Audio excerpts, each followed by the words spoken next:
नमस्कार दोस्तों, आप सभी को प्रभु यीशु के जीवित और सामर्थ्य नाम में जय मसीह की। सामरी स्त्री नामक इस पहले भाग में आपका स्वागत है। मित्रों, आज हम यूहन्ना सुसमाचार 4 अध्याय 1 से लेकर 9 पद तक पहले भाग के रूप में अध्ययन करने जा रहे हैं। प्रभु आप सभी को इस अध्ययन के द्वारा बहुतायत की आशीष दे।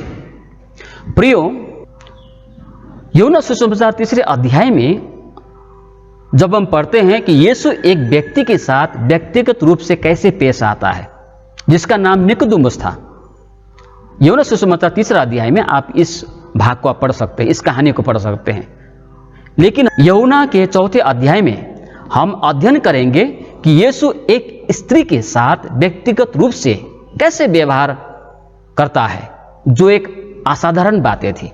फिर जब प्रभु को मालूम हुआ कि फरीसियों ने सुना है कि यीशु यूहन्ना से अधिक चेले बनाता और उन्हें बपतिस्मा देता है, यद्यपि यीशु स्वयं नहीं वरन उसके चेले बपतिस्मा देते थे, तब वो यहूदिया को छोड़कर फिर गलील को चला और उसको सामरिया से होकर जाना अवश्य था। इसलिए वह सुखार नामक सामरिया के एक नगर तक आया, जो उस भूमि के पास है जिसे याकूब ने अपने पुत्र यूसुफ को दिया था, और याकूब का कुआं भी वही था। अतः यीशु मार्ग का थका हुआ उस कुएं पर यूं ही बैठ गया।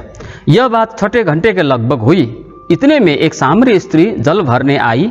यीशु ने उससे कहा, मुझे पानी पिला, क्योंकि उसके चेले तो नगर में भोजन मोल लेने को गए थे। उस सामरी स्त्री ने उससे कहा, तू यहूदी होकर मुझ सामरी स्त्री से पानी क्यों मांगता है? क्योंकि यहूदी सामरियों के साथ किसी प्रकार का व्यवहार नहीं रखते थे। आमीन। परमेश्वर इस वचन पठन में आप सभी को आशीष दे।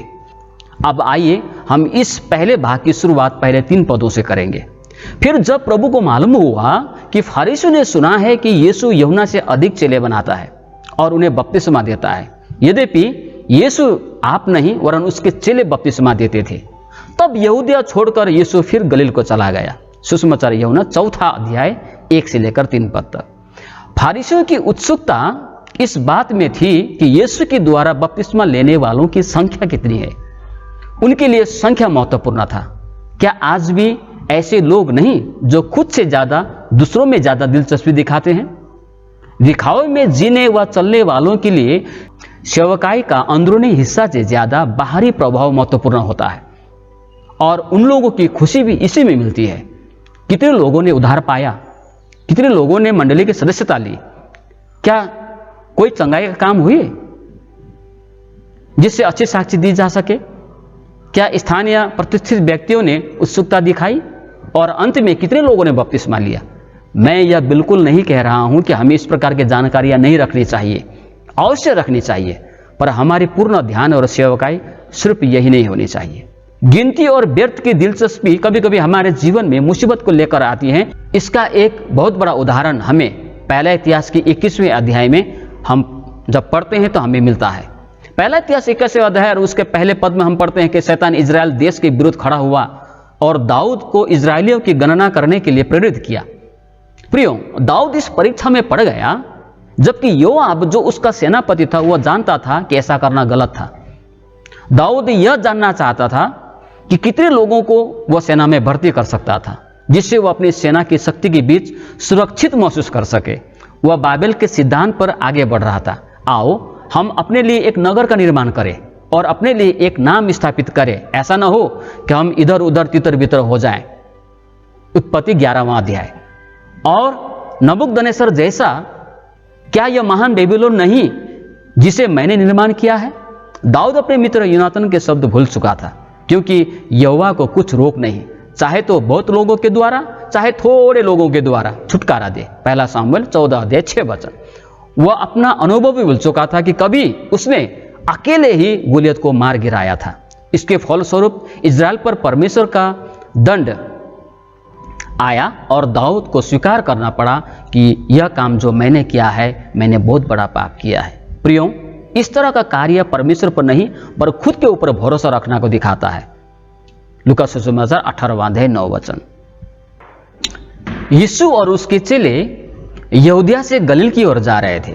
जब यीशु याकूब के कुएं के पास पहुंचा तो वह यात्रा के कारण थक चुका था। पढ़ें यूहन्ना 4:6। कोई यहाँ सवाल कर सकता है, कोई यहाँ सवाल कर सकता है। वह सवाल क्या है कि क्या परमेश्वर कभी थकता है?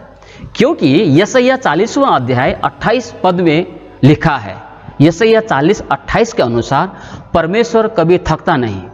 हाँ, यह सच है कि परमेश्वर कभी नहीं थकता, लेकिन याद रखें, हमें इस बात को समझने की आवश्यकता है, यीशु पूर्ण परमेश्वर होने के साथ साथ वह पूर्ण मनुष्य भी था। और इस समय पुत्र परमेश्वर अर्थात यीशु मसीह देह में था। यूहन्ना सुसमाचार 1 को ध्यान से पढ़े। उसने देह में होकर उस हर एक दुख कष्ट का अनुभव किया जो एक साधारण मनुष्य करता है। यीशु मसीह एक ऐसा ईश्वर नहीं जिसे दुख क्या है, कष्ट क्या है पता न हो। इब्रानियों के पत्री 2:17 से लेकर 18 वचन तक में ऐसा लिखा है, इस कारण उसको चाहिए था कि सब बातों में, अर्थात यीशु को चाहिए था कि सब बातों में अपने भाइयों के समान बने, जिससे वह उन बातों में जो परमेश्वर से संबंध रखती है एक दयालु और विश्वास योग्य महायाजक बने, ताकि लोगों के पापों के लिए प्रायश्चित करे। क्योंकि उसने परीक्षा की दशा में दुख उठाया, तो वह उनकी भी सहायता कर सकता है जिनके परीक्षा होती है। इसी प्रकार हम 4 का इब्रानियों को पत्री है 4:14 से 15 तक भी हम पढ़ेंगे। 4:14 से 15। इसलिए जब हमारा ऐसा बड़ा महायाजक है जो स्वर्ग से होकर गया है, अर्थात परमेश्वर के पुत्र यीशु, तो आओ हम अपने अंगीकार को दृढ़ता से थामे रहे। क्योंकि हमारा ऐसा महायाजक नहीं जो हमारी निर्बलताओं में हमारे साथ दुखी न हो सके, वरन वह सब बातों में हमारे समान परखा तो गया तो भी निष्पाप निकला। इसलिए आओ हम उस अनुग्रह के सिंहासन के निकट हिम्मत बांध कर चले कि हम पर दया हो और वह अनुग्रह पाए जो आवश्यकता का समय हमारी सहायता करे। इसके जैसा और भी कई सारे पद है जो हमको दिखाता है कि यीशु और पूर्ण मनुष्य था। प्रिय मित्र, अतः वह पूर्ण रूप से ईश्वर होने के साथ साथ एक पूर्ण मनुष्य भी होने के कारण वो कई मील की यात्रा करके थक गया था। यह आमतौर पर 6 घंटा था। यूहन्ना सुसमाचार 4:6, लगभग दोपहर का समय। यीशु न केवल थके हुए थे बल्कि भूखे प्यासे भी थे, और उसके चेले शहर में भोजन लेने गए थे, जैसा कि यूहन्ना सुसमाचार 4:8 बताती है, क्योंकि वे भी भूखे थे। और उसी समय एक स्त्री पानी लेने के लिए वहां आती है। उस स्त्री का नाम तो नहीं दिया गया, पर वह एक सामरी स्त्री थी। यूहन्ना सुसमाचार 4:9। सामरी लोग उस समय एक घृणित जाति और तिरस्कृत लोग थे। यहूदी लोग इन्हें पसंद नहीं करते थे और किसी प्रकार का संबंध नहीं रखते थे। यूहन्ना 4:9। अगर हम यीशु के स्थान पर होते तो शायद हम यह सोच रहे होते कि मैं यात्रा से बहुत थक गया हूँ, मैं थोड़ा आराम करना चाहता हूँ। प्रभु यीशु भूखे प्यासे और थके हुए थे, लेकिन उन्हें आराम करने और पेट भरने से ज़्यादा एक स्त्री की चिंता थी, एक व्यक्ति की चिंता थी। उसके लिए कौन अधिक महत्वपूर्ण था, परमेश्वर की इच्छा पूरी करना या भोजन करना? यूहन्ना सुसमाचार 4:34 हमको बताती है। सुसमाचार यूहन्ना 4:34 में लिखता है, मेरा भोजन यह है कि अपने भेजने वाले की इच्छा के अनुसार चलूं और उसका काम पूरा करूं। स्पष्ट है कि प्रभु यीशु के लिए शारीरिक भोजन से ज़्यादा एक व्यक्ति आराम करने से ज़्यादा एक व्यक्ति की चिंता उसके लिए ज़्यादा महत्वपूर्ण था। एक व्यक्ति का जीवन उसके लिए ज़्यादा महत्वपूर्ण था। अब बातचीत किसने शुरू की?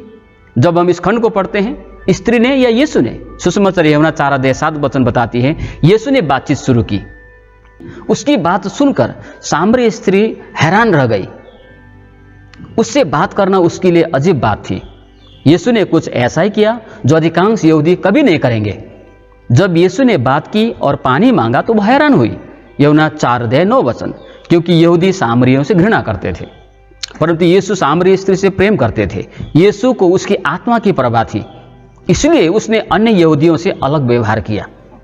आज हम भी एक मसीही होने के नाते लोगों को हमारे व्यवहार और जीवन शैली में अंतर दिखाई देनी चाहिए। प्रियो, उन्हें हमसे यह दिखाई देनी चाहिए कि मसीह किसी का भेदभाव नहीं करते और सभी लोगों की परवाह क्या करते हैं और उनसे प्रेम करते हैं। हो सकता है कि आपके परिवार में, स्कूल में, कॉलेज में, गांव समाज में या काम करने की जगह में कोई ऐसा हो जिसे लोग बैर रखते हो, घृणा करते हो। यदि यीशु एक सामरी स्त्री की प्रभा करता है तो हमें भी वही मन होनी चाहिए। फिलिपियों की पत्री 2:5 कहते हैं, जो मन मसीह में था वही मन, वही हृदय तुम्हारे साथ भी हो। बातचीत के दौरान यीशु ने कुछ ऐसा कहा जिससे वह महिला बहुत उत्सुक हो गई। सामरी स्त्री को यह जानने की जरूरत थी कि यीशु वास्तव में कौन है। उसे यह भी जानने की आवश्यकता थी कि परमेश्वर उसे एक वरदान देना चाहता है। सुसमाचार यूहन्ना 4:10 और वह वरदान है रोमी 6:23। प्रियो, आज हम पहले भाग को यहीं समाप्त करेंगे, लेकिन इसका निष्कर्ष मैं आपको बताना चाहता हूं। इस पाठ के इस पहले भाग का निष्कर्ष यही है कि 1 नंबर, बाहरी से ज्यादा अंदरूनी बातें महत्वपूर्ण होता है, यह हमें कभी नहीं भूलनी चाहिए। दूसरे नंबर में, प्रभु यीशु पूर्ण परमेश्वर तो था ही, परंतु वह पूर्ण मनुष्य भी था। तीसरे नंबर पर, व्यक्तिगत सुसमाचार प्रचार या मुलाकात भी करनी चाहिए। चौथी नंबर पर, हमेशा दूसरों के द्वारा आरंभ हो ऐसे प्रतीक्षा न करें, पर कभी कभी खुद के द्वारा भी शुरुआत होनी चाहिए। और अंतिम 5 जो बातें हैं वो है, क्या आपके चारों ओर कई सामरी नहीं होंगे जिससे लोग बैर रखते होंगे, पसंद न करते होंगे, जिसके साथ कोई संबंध न रखता हो? शायद उसे हमारी जरूरत है। प्रियो, आने वाले दिनों में हम इस पाठ का दूसरे भाग में हम अध्ययन करेंगे। तब तक के लिए आप सभी को जय मसीह। पुनः प्रभु आप सभी को आशीष दे।